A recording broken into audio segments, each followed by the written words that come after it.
उस local address के polling station पे वो वोटर बन सकते हैं। और ऐसे वोटर्स ऐसे ऑनलाइन फॉर्म भी भरे जा सकते हैं, हार्ड कॉपी में भर के दिया भी जा सकता है। और इसमें एपिक नहीं मिलता है ऐसे वोटर को।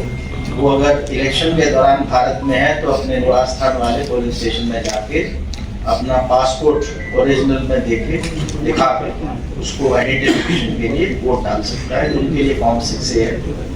और आवेदन पत्र जैसे बताया कि इससे डाउनलोड कर सकते हैं। ऑनलाइन भरना है तो voters.eci.gov.in पे जाके ऑनलाइन भर सकते हैं। डाउनलोड की जरूरत नहीं, उसी पे एंट्री किया, उसी पे अपलोड किया डॉक्यूमेंट और उसको ऑनलाइन ही सबमिशन हो जाता है। और चाहे तो डाउनलोड करके फिजिकली भर के हमारे अपने बूथ लेवल ऑफिसर्स को आप दे सकते हैं। और वोटर रजिस्ट्रेशन सेंटर है हर तहसील में, जहाँ SDM बैठते हैं उनके वोटर रजिस्ट्रेशन सेंटर उस पर भी दे सकते हैं। और हमने इस दौरान जो गणना चरण के दौरान राजनीतिक दलों के साथ कई चरणों में बैठकें हुई। राज्य स्तर पर 3 बैठक हुई, जिला स्तर पर जिला निर्वाचन अधिकारी के साथ हुई और इलेक्ट्रॉनिक रजिस्ट्रेशन ऑफिसर जो SDM स्तर के हमारे अधिकारी हैं उनके स्तर पर भी बैठकें हुई। कुल 1546 ऐसी बैठकें हमने राजनीतिक दलों के साथ इस गणना चरण में किया। और तो अब आज की तारीख में फॉर्म वो भर सकते हैं वो लोग जो 1 जनवरी 2026 को 18 साल के पूरे हो गए हैं। यानी 1 जनवरी 2008 से पहले जिनका जन्म हुआ है, 1 जनवरी 2008 को जन्म हुआ है या उससे पहले जन्म हुआ है, उनका वोट नहीं बना हुआ है तो वो लोग फॉर्म भर सकते हैं। फॉर्म तो यूं 1 अक्टूबर 2026 को जो 18 साल का हो रहा है वो भी भर सकता है, लेकिन उसका नाम ये जो 6 मार्च की मतदाता सूची आएगी उसमें नहीं होगा, क्योंकि वो लोग एलिजिबल हो रहे हैं 1 अप्रैल को, 1 जुलाई को या 1 अक्टूबर को। लेकिन उनके फॉर्म को भी भर सकते हैं, ऑनलाइन भी फॉर्म भर सकते हैं। सो उनका फॉर्म पड़ा रहेगा, उसकी प्रोसेसिंग जब ये हमारी फाइनल वोटर लिस्ट जारी हो जाएगी उसके बाद, यानी जिनका 1 अप्रैल 2026 को हो रहा है उनका अप्रैल में वोट बन जाएगा, जिनका 1 जुलाई को जो 18 साल के हो रहे हैं उनका जुलाई महीने में बन जाएगा, और जिनका 1 अक्टूबर 2026 को जो 18 साल के हो रहे हैं वो अक्टूबर 2026 में वोटर बन जाएंगे। यानी आज की तारीख में 17.25 साल से ऊपर के लोग वो फॉर्म 6 भर सकते हैं। और हम चाहेंगे आपके माध्यम से ये जानकारी युवा छात्रों को मिले कि अगर वो अक्टूबर 2026 को 18 साल के हो रहे हैं तो वो फॉर्म अभी भी भर सकते हैं।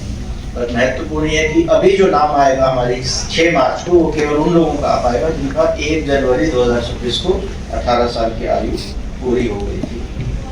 गणना चरण में निर्देश ये थे, BLOs को हमने फॉर्म 6 भी दिया था कि आप जब भर जाए तो पुराना वोटर जिसका नाम ऑलरेडी है उसको एन्यूमरेशन फॉर्म दें, गणना चरण दें, हस्ताक्षर कराएं। लेकिन ऐसे लोग जिनका नाम नहीं है, नए वोटर बनना चाहते हैं, उनको फॉर्म 6 दें। तो ऐसे लगभग 15,78,483 हमारे फॉर्म 6 ऑलरेडी भर के हमारे सिस्टम में आ गए हैं। फिजिकली तो इससे ज़्यादा आए हैं, क्योंकि पिछले जब से हम रैशनलाइजेशन कर रहे थे 8-9 दिनों में वो ऑनलाइन नहीं हो पाए। तो ये 15,78,483 वो है जो सिस्टम में ऑलरेडी आ गए हैं। लेकिन हमारा अंदाज़ा है कि इससे काफ़ी ज़्यादा पिछले 9-10 दिनों में हमारे ऑफिसर्स के पास फॉर्म 6 आ गए। हम उम्मीद कर रहे हैं कि अगला जो हमारा अब जो महीना है गणना चरण में इनका नाम अब जुड़ेंगे। इनमें से जो लोग पात्र होंगे जिन्होंने घोषणा, इनमें से वो लोग नहीं है जिन्होंने घोषणा पत्र नहीं भरा है, यानी 27 अक्टूबर 25 से पहले भरा था, तो BLOs के माध्यम से उन वोटर्स को बताया जाएगा कि आप उस घोषणा पत्र को भी भर दें और एक दस्तावेजों की सूची है उसमें से कोई एक दस्तावेज दे दें। 11 दिसंबर को जब हमारा पहला समय हमें मिला था भारत निर्वाचन आयोग से और समय अवधि खत्म हो रही थी गणना चरण की, उस समय तक हमारा काम लगभग पूरा हो गया था। लेकिन जैसा मैंने बताया कि बड़ी संख्या में 2,97,00,000 के आसपास नाम निकल के आ रहे थे, तो हमने 15 दिन का अतिरिक्त समय मांगा कि हम प्रयास करेंगे कि जो हमारे राजनीतिक दलों के बूथ लेवल एजेंट्स हैं इनके माध्यम से वरिष्ठ अधिकारियों को लगा के कि कोई BLO की गलती से मिस ना हो गए होना। सो उसमें हमें काफ़ी BLS से हमने वोटर लिस्टें शेयर की थी, वो हमारे जिला निर्वाचन अधिकारी के वेबसाइट पे भी लगा दी थी कि कौन लोग वोटर लिस्टें नहीं, कौन लोग अनुपस्थित, कौन लोग मृतक हैं, कौन लोग स्थायी रूप से स्थानांतरित हैं, ये सारी लिस्टें बूथ लेवल एजेंट्स को रिसीव करा दी गई थी और जिला निर्वाचन अधिकारी के वेबसाइट पे विधानसभा वार बूथवार अपलोड कर दी गई थी, वो लोग देख सकते थे। तो इस जो 15 दिन का अतिरिक्त समय मिला उसका लाभ ये मिला कि हमें लगभग 8-9 लाख अधिक वोटर हम जो 11 दिसंबर को जितने एन्यूमरेशन फॉर्म आए थे उससे लगभग 8-9 लाख हम लोग अधिक वोटर्स के एन्यूमरेशन फॉर्म भर पाए। तो ये जो हमने अवधि ली थी उसका ये लाभ हमें मिला। और आज हमने पॉलिटिकल पार्टीज जो मान्यता प्राप्त है राजनीतिक दल, हमारे 6 राष्ट्रीय दल हैं मान्यता प्राप्त और 2 राज्य के हैं। इन 8 राजनीतिक दलों में से एनपीपी के हमारे नॉर्थ ईस्ट में है उनका, तो ज़्यादा यहाँ उनके रिप्रेजेंटेटिव नहीं है, तो 7 दलों के मुख्यतः हैं। सबको हमने हार्ड कॉपी और सॉफ्ट कॉपी वोटर लिस्ट की दे दी है। पब्लिक की जानकारी के लिए हमारे सीए उत्तर प्रदेश के वेबसाइट पर अवेलेबल है।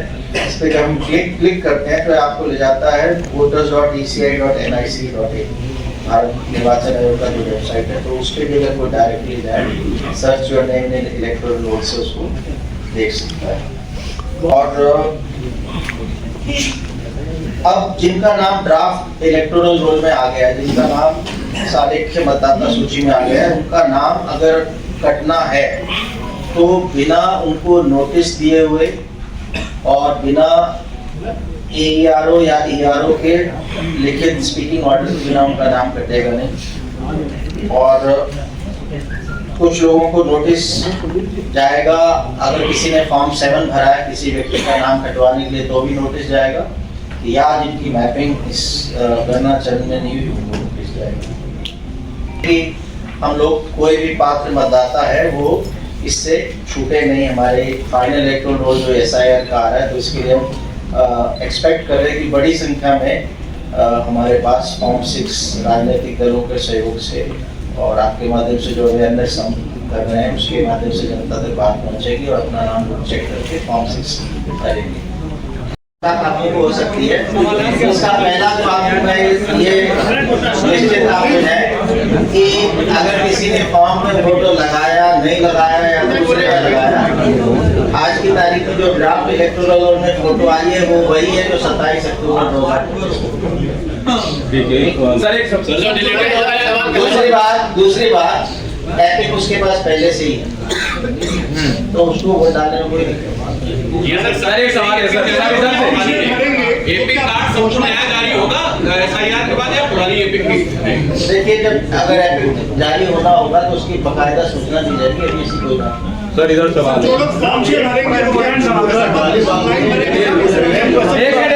120 वोटर एक मकान नंबर 7 में 120 वोटर है, क्या ये मुमकिन है? अभी एसआईआर देखिए ऐसा है कि आपको मैं बता दूं कि जो मकान नंबर का प्रश्न है, आपने इस प्रश्न से एक बात निकली है, बहुत से वोटर मकान नंबर शहर में है तो वो लोग जब फॉर्म भरते हैं तो कुछ जगह तो 00 लिख देंगे, कुछ जगह खाली छोड़ देंगे, कुछ जगह कुछ और लिख देंगे। तो ये जो मकान नंबर सेम है उसमें वोटर इतने हैं तो उसमें आपको देखना पड़ेगा बेसिकली क्या वाकई वो वोटर उस बिल्डिंग में है एक जगह है या मकान नंबर गलत लिख दिया है। ग्रामीण क्षेत्रों में तो मकान नंबर होते ही नहीं है, उसमें नोशनल नंबर दिया जाता है। शहरी क्षेत्रों में कहीं है कहीं नहीं, तो इसलिए ये वाला जो आपने कहा कि संभव है कि नहीं है, इसके कई कारण हो सकते हैं।